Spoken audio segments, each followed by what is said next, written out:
And this is the Utterly Nonsense Podcast, a weekly show where we explore the latest topics in entertainment, but mostly the stuff that matters to us.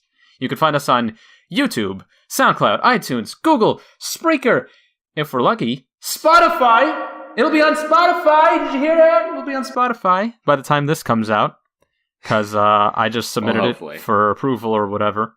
So, yeah, you can get it there. And on Anchor. Anchor is a big platform or up-and-coming platform. A bunch of episodes will be on that as well. So basically anywhere you can get your podcasts, you can find Utterly Nonsense, and it'll always be free. Anything to add to that? I think you got it. All right. So jumping right into it, probably the biggest news of, I'd say either the beginning of this week, I think it was of course the expected cancellation of the rest of the Marvel properties on Netflix, which was Punisher and Jessica Jones.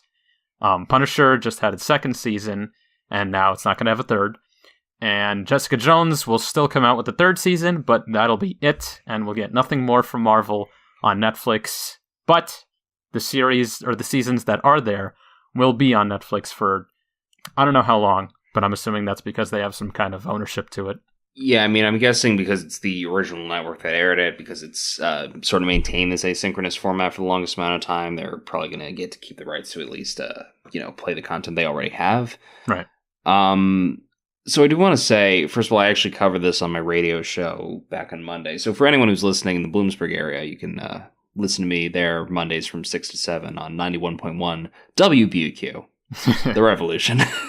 Just to sort of cross-promote there. Yeah.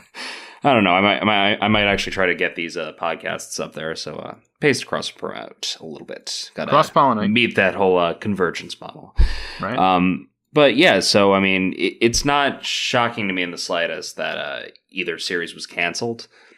I think after what happened with Daredevil, what happened with Luke Cage, what happened with Iron Fist, it's not shocking in the slightest. So I mean, Daredevil, I was never really a fan of it, but it had like this sort of universal fan support. Mm-hmm. With the third season being considered one of the best seasons of television, like really ever made. So, it's amazing to me that they canceled it initially. Like, I think a lot of people were shocked by that, but the fact that they've sort of continued on with that, the fact that they've sort of continued on with all of their series, it became less shocking as each series came to an end. Yeah, well, we were expecting this. We were just waiting for the call and the death time.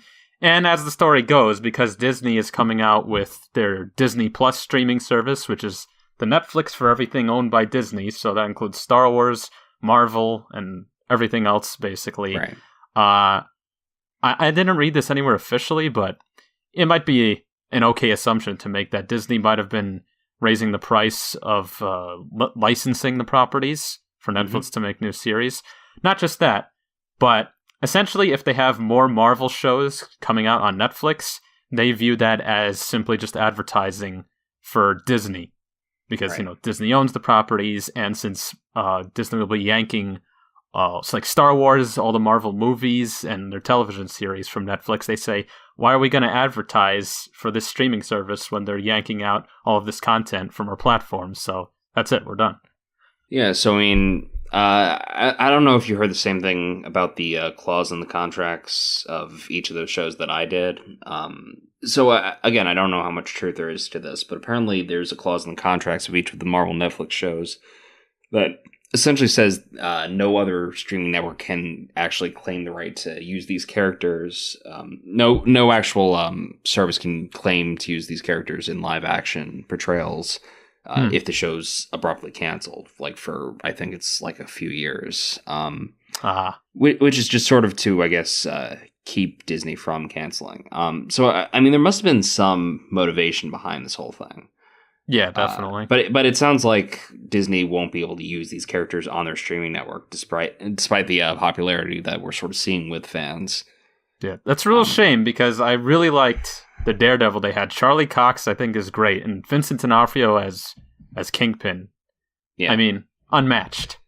This man is Well, you still haven't seen Into the Spider-Verse, have you? No, I have not. Does he play him in that too? No. So it's I'm trying to think of who it was. Someone famous. I'm spacing out on who it was, but that was honestly probably the most comic accurate Kingpin I've ever seen. No, that was just an awesome movie. So see that. I was going to say this man is intense, but Charlie Cox is also pretty intense, especially their end fight in season 3. Right. Really good stuff. The fights in it are great. The Karen things, not so much. Yeah. Again, I haven't watched that far into it. But so I will say, I think John Bernthal was like the perfect Punisher. He was. I loved Kristen Ritter as Jessica Jones. I still think it's probably the best Marvel Netflix shows. I know I'm probably in the minority on that. But, you know, I love Kristen Ritter. She is from Bloomsburg, so it's kind of cool to have that connection. Yeah. I mean, like, it's a shame to see some of these shows go, but I'm anxious to see what Disney does with them. Or does with it, I guess. Yeah, definitely. Well, we know they're making a few Star Wars streaming series, which we'll get to a little bit about one of those later. But I assume they'll make a few Marvel ones. I really want to see Ghost Rider. Come on, he's underused. They had the one Robbie Reyes version in Agents of S.H.I.E.L.D., which isn't even the iconic one, and then that was it. Right. So it's time for this sleeping giant to wake up, come back from hell. So let me ask you, what did you think of the Nick Cage version? Okay, first of all, I love Nicolas Cage. Okay. So I like those movies. Okay. I think they were nuts. They're over the top. And I think that worked for the time around it came out, like the early 2000s-ish, when we had things like, Willem Dafoe, Green Goblin, and Alfred Molina, Dr. Octopus. I think for the time that it came out, it was fine. Would it work today? Not so much, probably not. Yeah, I mean, I'd have to agree with that. I remember loving the original Ghost Rider when it came out, and I must have been like pretty young when the first one came out. I must have been like I'm trying to think, probably like 8 or 9 when it came out. It was like mid to late 2000s, so I was in that age range. I remember loving it. I remember loving the effects. I remember loving the backstory. Probably doesn't hold up anymore just because I haven't seen it like probably since the time I was like 10 or 11. Yeah. I remember seeing Spirit of Vengeance in theaters and just thinking it was one of the worst things I've ever seen. Oh, man, I like that one. It was just so crazy. It just felt like, honestly, just a huge departure from the original. It kind of was. Even the setting, it was totally different. And like the look of the actual skull and everything. But the one thing I specifically admired about Nicolas Cage for that, because I had seen some like behind the scenes features before I actually saw it, is that they actually put this like paint and CGI markers around his face. All the emoting that you see the skull face do, he was actually doing all those. So he was doing all those jittery motions and acting crazy. And I admire when the actor really gets into the character, even if it's something insane as a flaming skull. Well, I think to some extent that's pretty common with motion capture. I'm not super familiar with the process, but but just like knowing the basics that I do know about editing, it makes a lot more sense to work with that sort of template than it is to just animate entirely from scratch. So it's not all too shocking, especially when you have someone who's as expressive as Nick Cage. It makes sense to sort of get those expressions, Yeah, definitely. It'd be doing a disservice to the actual effects editors on that if they didn't have Nick Cage to work with, Yeah. Yeah. So, but I do agree. I'd love to see a Ghost Rider TV series. I'm not the biggest fan of like the supernatural elements in like television and movies. I feel like there's sort of a dependence on that. I feel like as soon as you throw in the supernatural elements, it sort of throws out reality out of the window. There's no real stakes. But there's always something cool about Ghost Rider. He plays by his own rules. He was like the devil's, I guess, servant turned angel of, I don't know what you'd call him, angel of hell. Yeah, he was the angel of justice, and then he was brought to hell and corrupted into the spirit of vengeance. Yeah, obviously a bunch of concepts that I don't believe in, but very cool. Yeah, by far the best clip of Ghost Rider there ever will be is that old Fantastic Four 90s cartoon where they can't beat Galactus. He's just going on an absolute rampage, and then all of a sudden, here he comes on his motorcycle. Galactus, you will answer for your crimes. And then he does the penance stare. Feel the pain and burning of a billion souls. And then Galactus just falls on the ground in pain. And then he basically says, well, my work here is done. Ghost Rider out. And rides out into the sunset. Good shit. Yeah. So, moving right along, actually following up to a story we had last week, the Batman Ninja Turtles crossover. I mentioned briefly how there was 2 comic book volumes so far. Well, guess what? There's going to be a third to complete the trilogy coming out May 1st of this year. And it says here that it's going to have Krang in it, which if you don't know is the interdimensional alien from Dimension X. Which means we'll probably get to see the Technodrome and have Batman figure out how to hack into that. I'm looking forward to it. Yeah. So essentially Shredder's gooey pink center. Yeah. Yeah. Yeah, that's one version of it. Yeah, I mean, that's, I think, what I always associated Krang with, like just the 80s cartoon, seeing him at the very center of Shredder. Yeah, well, I think you're confusing them. In 2003, I don't know if his name was Krang, but there were Krang-like aliens that were around the universe, and one of them was actually inside of Shredder. Like, the whole time it was this facade that he put on. But in the original 80s cartoon, Krang was actually a separate entity from Shredder. Okay. So, yeah, I might be confused. Like, I haven't watched the cartoon in the longest time. I just remember sort of that scene or that twist. Yeah, that was it's very possible. 2003 series. Yeah, it's very possible. Which is my personal favorite. Details. Yeah, I mean, both were, I think, like pretty iconic in their own right. I always loved the Teenage Mutant Ninja Turtles growing up, so it's always cool to see sort of like modern interpretations. Aside from like the Michael Bay version or whatever that last live action one was. Oh, you know what I actually heard? I heard that they're looking to do another reboot movie away from Michael Bay, which I guess that's good. Because I did not like the Michael Bay ones. Although I only saw the first one, but I did hear nothing good about the second. I don't know. That was at a point where I sort of knew that I couldn't justify seeing anything Michael Bay was even remotely behind. So I stayed away from them. I just remember the last live action one not being great. Weirdly enough, I did actually get like the video game, like the Nintendo DS game that came along with the one live action. I think it was probably like 2011, 2010, somewhere in there. I remember getting this DS game where you could play as each of the turtles and you could have like these little fight scenes, but the vast majority of this game was literally just like jumping from building to building. Like, wow. I swear like 90% of this game was just moving. That doesn't sound like how it should be. Every Turtles game should be a beat 'em up. Possibly 4-player co-op beat 'em up, just like the original arcade game. That's how you do it. Yeah. So, I mean, that was my... I think that was actually probably the first Nintendo DS game I ever got. Like, I remember like playing that as soon as I got the actual device and just like playing through it. So, yeah. I had 2 Ninja Turtle games on the original NES. The first one was ridiculous. It's like really difficult. It has these weird gameplay styles. Like there's a map, an overworld map that you kind of crawl along and avoid, vehicles that are trying to run you over. And then you go into these buildings and then there's side-scrolling segments where the enemies respawn the moment you go off the screen and then like try to walk back. And a bunch of those are really tough. That game sucked.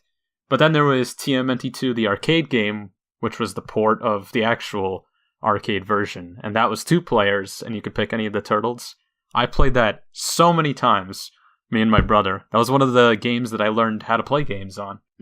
Lots of good memories with the turtles over the years. Yeah, so I mean, I'm always happy to see that they're sort of gaining this mainstream popularity. It does, like, at least provide the potential for them to be done some justice. Yeah. I think Nickelodeon, since they took over ownership, have treated them fairly well, although arguably with the newest animated series, because it's... Yeah. But yeah, at least they keep it going. I'm pretty mad about the whole thing. So yeah, I mean, like, we don't know too much about the whole Batman TMNT crossover just yet. I wouldn't be shocked if it followed the comic storyline to some extent. Yeah. But, it'll be fun to see. Like, at the very least, it'll be fun, I'm sure. Always fun. Mm-hmm.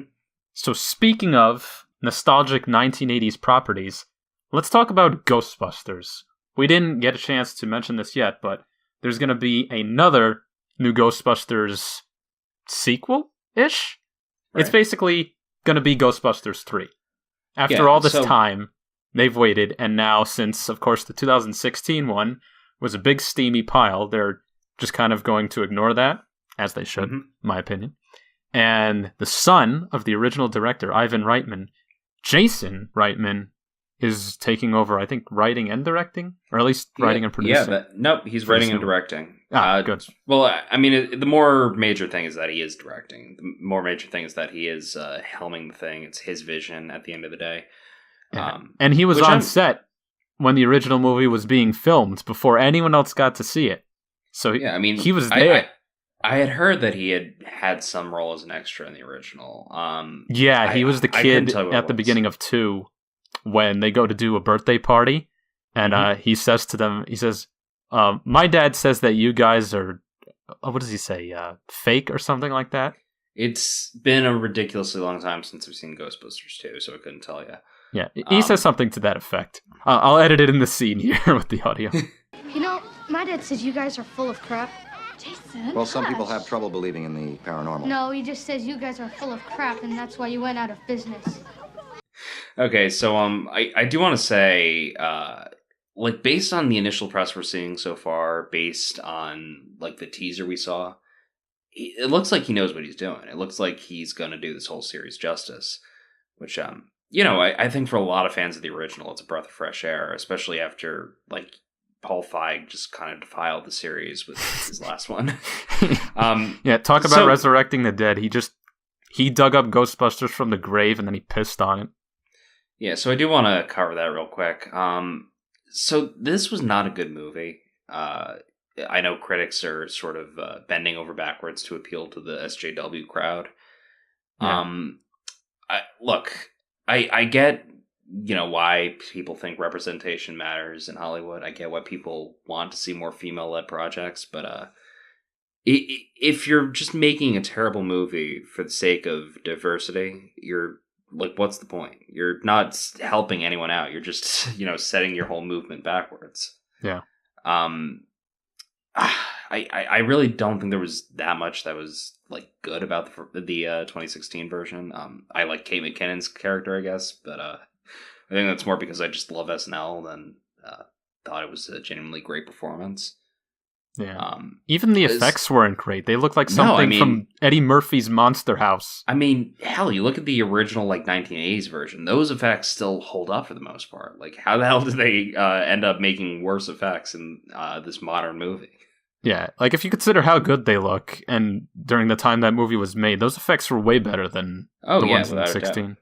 No, there was so much of it that just felt like a CGI mess, and that whole final fight just felt like, I don't know, like it was made in a bad After Effects file, I guess. Yeah, and the thing was, it didn't have to be a reboot. They could have just said, okay, this is a new team that were trained by the old team, and they could have had them in it more than just cameos, and they could have actually continued it and acknowledged the previous ones. Yeah, but they didn't. Respect for the whole franchise, and they decided to just do a remake. But you know what? I'm glad they did now, because that thing sucked so bad that it doesn't even exist in the same timeline as the original. Yep. So we're safe. That's good.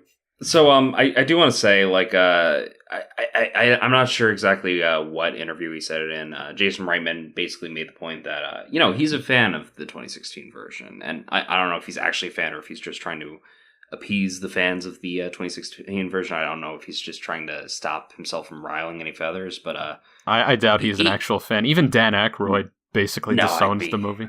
I'd be highly skeptical of that. I can't imagine anyone genuinely enjoying that movie. There must be people out there who do, beyond just like the whole representation thing. Yeah, but, there are. I mean, there's people with terrible taste out there. Let's be real.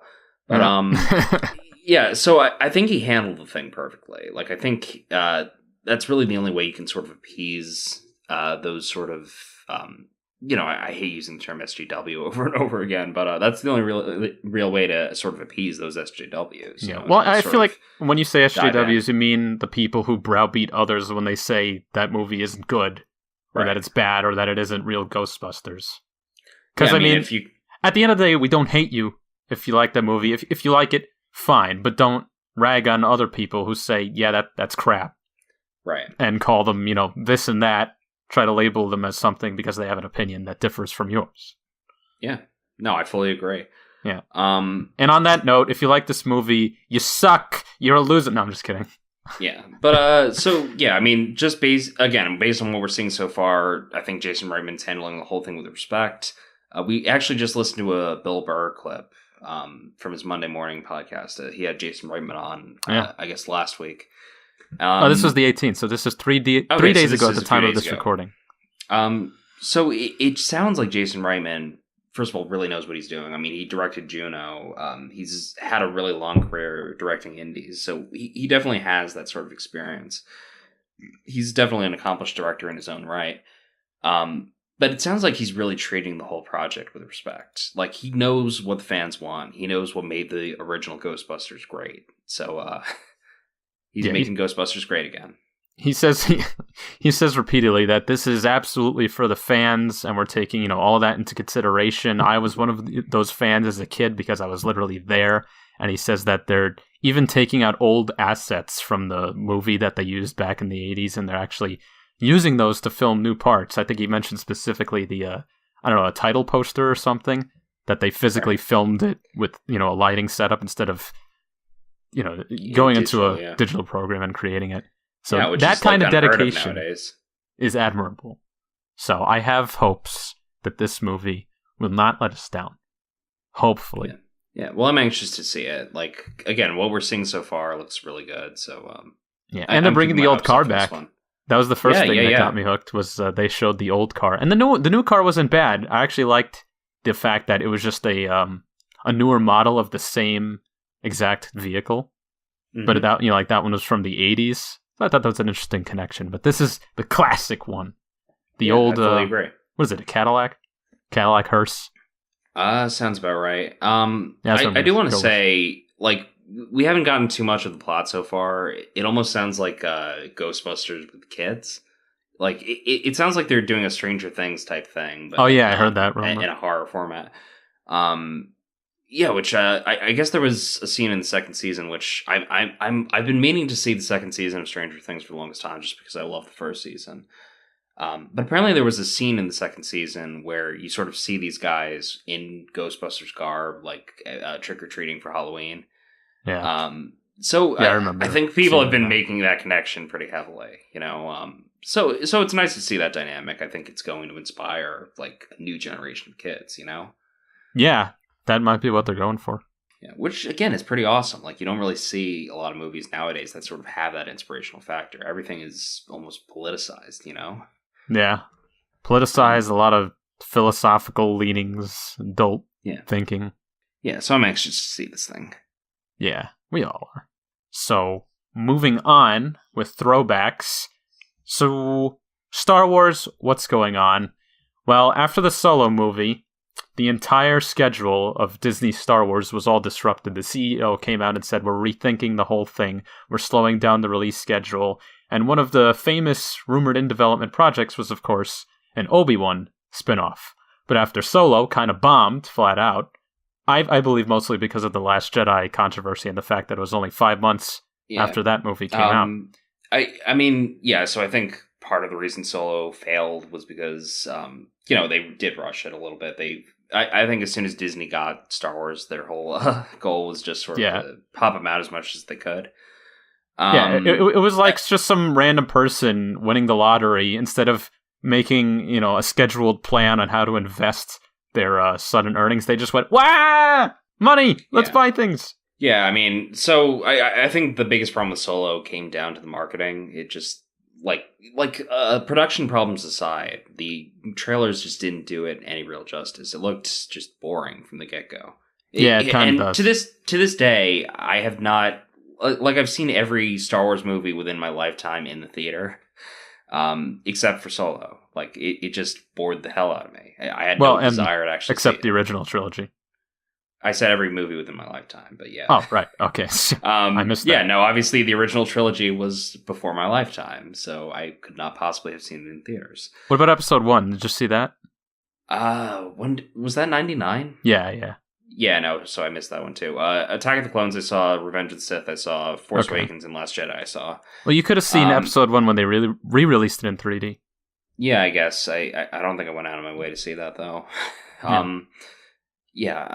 Solo was okay, I thought. Again, I still haven't seen it. Was like, okay. It's been on my Netflix queue basically since they released it, but I just haven't like forced myself to watch it yet. Yeah. And again, I'm still hearing like mixed things about it. Our mutual friend Mike has been speaking highly of it since it came out. Of course, he's a diehard Star Wars fan, so it's hard to take that without a grain of salt. Yeah. We'll just take my opinion. It's all yeah. right. So I'll probably see it at some point. I'm sure. So the real story here, if you want to call it a story, it's not anything set in stone because it comes from StarWarsNet.com. I will say I haven't really looked into this before, but since this came up, thought we'd talk about it. They say specifically in an article here, they say, we were told that an Obi-Wan Kenobi limited TV series is happening and is the next top priority for the Disney Plus streaming service, and it could be as many as 6 episodes to start with, or maybe 6 total. So Disney has yet to actually make any announcement, but considering they're also doing, the whole Mandalorian thing, and I think some other thing with that guy from Rogue One, I could see this Gareth happening. Edwards. Who? Gareth Edwards is the guy's name. No. I mean, with the one of the characters from Rogue One, Cassian Andor. Oh, okay, gotcha. Yeah, I don't know why they'd make a show centering on him, but who knows? Do Obi-Wan instead. Yeah, no, that's interesting. Yeah, this might be a thing. Instead of a movie, you get a limited series, which I think it's something people want to see, and it could be a smart thing to do if they actually want people to, look into the streaming service. Yeah, I mean, when it comes down to it, and just approaching this from sort of like the scholarly perspective, if you can call it that, for basically any of these streaming services to succeed, for any television station to succeed for that matter, you really just have to have content worth watching. You have to have content that people want to see. So, and that you can't get somewhere else. Yeah, exactly. Or at least not easily.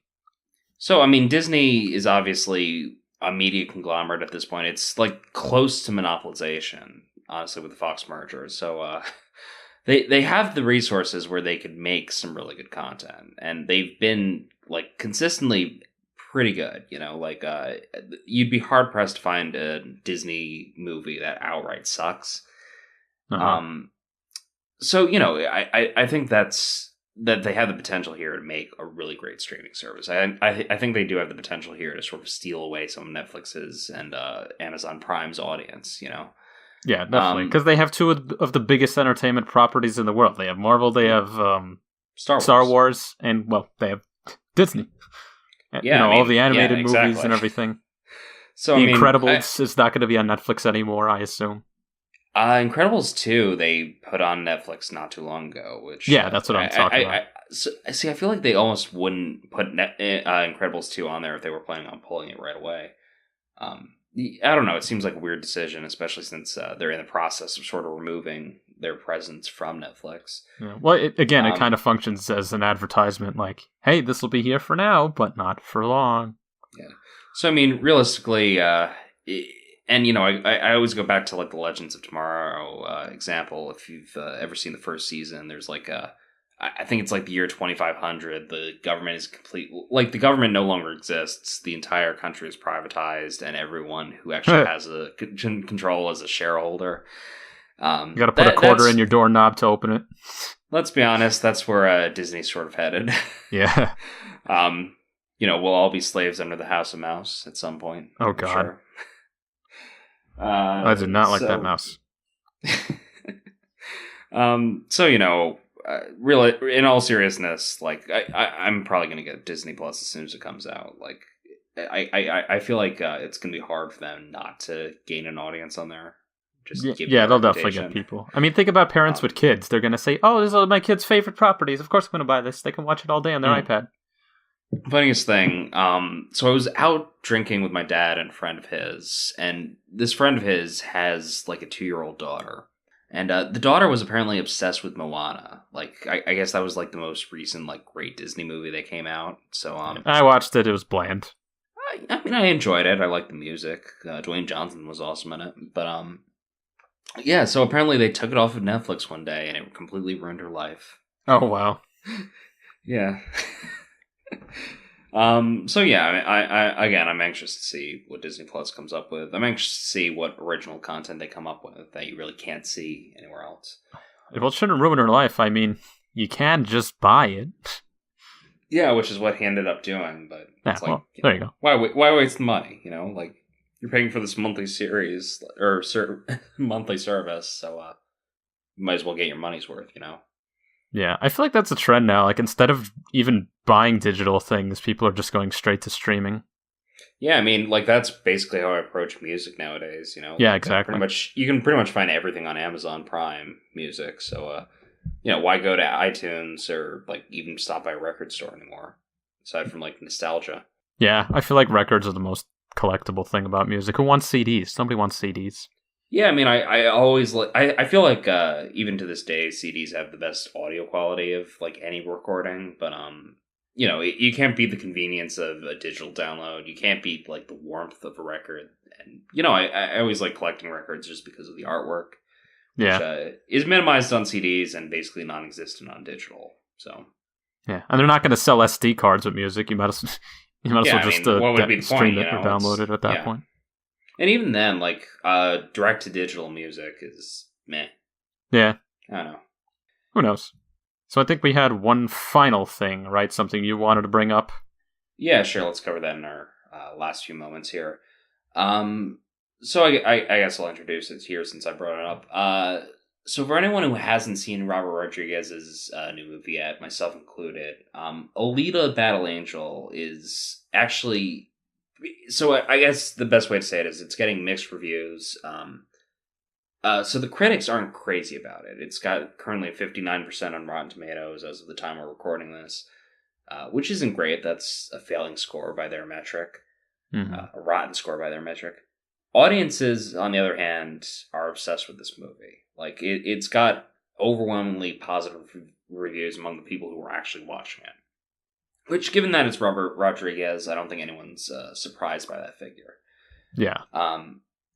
Obviously he's the director who brought us From Dusk Till Dawn, Spy Kids, Machete. Sin City is obviously probably like his ultimate work. So no one's really shocked by the fact that he knows how to appeal to fans. But the kicker is that James Cameron is connected to this in some way. Yeah, that I actually didn't know too much about. I've heard that he has some connection to it, but I'm not. I think he's the producer or something. Okay, that sounds about right. I mean, I guess producer is sort of a broad term. So, Captain Marvel has just been getting its first set of reviews. If so far it's getting really good critical reviews, which, it's Marvel. It's not too shocking that the critics sort of bend over backwards for Marvel in all of its glory. Yeah, I wonder why that is. It is owned by Disney. And you know what my theory is. Yeah. Disney paid up, Disney paid up. Okay, but I feel like in all seriousness, audiences are not crazy about the initial marketing. We've covered this in the past. Yeah, it's almost going along the same thought process as with the Ghostbusters thing. If you don't like this movie now, it's the woman, it's her, it's a hero. This is her big thing. This is Wonder Woman 2. If you don't like it, well, you're a sexist, John. I don't know what to tell you. Just don't like women. You're afraid of women being strong. But then, Wrong. What the hell? This movie what is going blows. on? So, but that's the weirdest thing about it, isn't it? Like, you have so many people who are like criticizing Captain Marvel for its lousy marketing, which, again, see the trailers. It's not really like doing much for anyone. Yeah. But so those same people who are criticizing Captain Marvel are obsessed with Alita. Like, it's getting great reviews. So that doesn't sound to me like sexism. That sounds to me like bad marketing. you know? Yeah, I mean, they're both big budget effects movies with some kind of superhero-ish character who has to, rise to some kind of situation. Yeah, so I mean, like, look, people shouldn't automatically go to sexism whenever someone is just criticizing a movie. And, Captain Marvel is sort of bringing it on just by sort of pandering to that demographic, by, like, sort of selling itself as a feminist movie. The fact that Brie Larson has said a lot of things that sort of put people off, demonize this base that is made up of, like, Marvel fans. Mm-hmm. So, I'm going to see Captain Marvel just because I am a Marvel fan at the end of the day. I know I'm sure it's going to have some important stuff. You hand over that ticket money. Avengers 4. But Marvel needs to know that it can't treat its fans like this. Marvel needs to know that, first of all, you can't just get lazy on the marketing and expect fans to overwhelmingly see this sort of thing. I mean, look at what happened to Star Wars, right? Star Wars had some elements of that, and then people were saying, "No, we don't like this," and then they got browbeat for it. And, sorry, Solo bombed. No Obi-Wan for you. No Star Wars movie a year for you. They got to learn. Yeah. You can't you can't accuse people into buying your product. Yeah, I mean, that's really what it comes down to. Like, know your audience. Don't, demean us just because we don't necessarily agree with the message you're trying to put out. Yeah. And a lot of companies have been doing this. It even happened with Star Trek, with Discoveries. People express their dissatisfaction with it online, and then they get browbeat. I keep using that term, but I don't know what else to say. It's the same thing over and over. Right. Yeah, so I mean, again, I'm going to see this thing. I'm sure we'll give a review as soon as it comes out within the next couple weeks. Yeah. And Alita had the benefit of not really, I mean, I didn't see any marketing for it. It just kind of came. I did in the actual theater, like before a few other previews, but I don't think I got too much reception on television. I think critics, as a general rule, didn't really go too deep into reviews. I do follow Robert Rodriguez on a few different social media platforms, so I did sort of see him like promoting it. But and it is based on a manga.